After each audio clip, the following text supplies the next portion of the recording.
திண்டுக்கல்லில் அமைச்சர் ஐ பெரியசாமி வீட்டில் நடைபெற்று வந்த அமலாக்கத்துறை சோதனையும் நிறைவடைந்திருக்கிறது. இது தொடர்பான முக்கிய செய்தியை பார்த்து வருகிறோம்.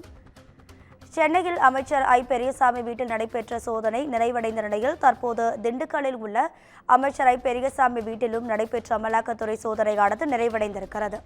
இது தொடர்பான கூடுதல் தகவல்களை நமது செய்தியாளர் வசந்த் வழங்கிட கேட்கலாம். வசந்த், வணக்கம். உங்க விரிவான தகவல். வணக்கம் நதியா. ஊரக வளர்ச்சித்துறை அமைச்சர் ஐ பெரியசாமி வீடு மற்றும் அவரது மகள் வீடு உள்ளிட்ட 5 இடங்களில் இன்று காலை முதலே 7 மணி முதலே அமலாக்கத்துறையினர் அதிகாரிகள் சோதனை நடத்தி வருகின்றனர்.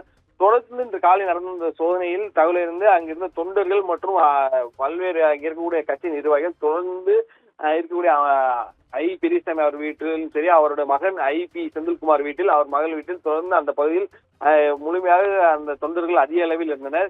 இதைத் தொடர்ந்து பல்வேறு சோதனையானது காலை தொடங்கிய நிலையில் சொல்லக்கூடிய சென்னையில் நடந்தது, அதே போல் மதுரை உள்ளிட்ட பல்வேறு இடங்கள் நடந்த நிலையில் திண்டுக்கல் நடந்தது. இந்த சோதனையை முழுமையாக நடந்து கொண்டிருந்த நிலையில் தற்போது 11 மணி நேரம் காலையில் ஆரம்பித்து தற்போது 11 மணி நேரம் சோதனை நடைபெற்று தற்போது நிறைவு பெற்றுள்ளது. தொடர்ச்சியாக அவர்கள் சில ஆவணங்களை தற்போது எடுத்து சென்றுள்ளன.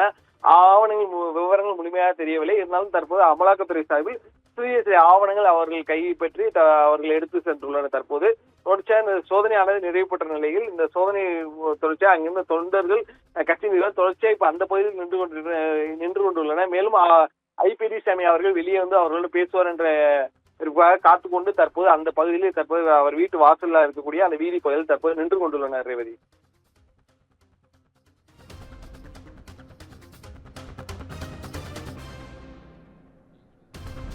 உங்க தகவல்களுக்கு நன்றி வசந்த்.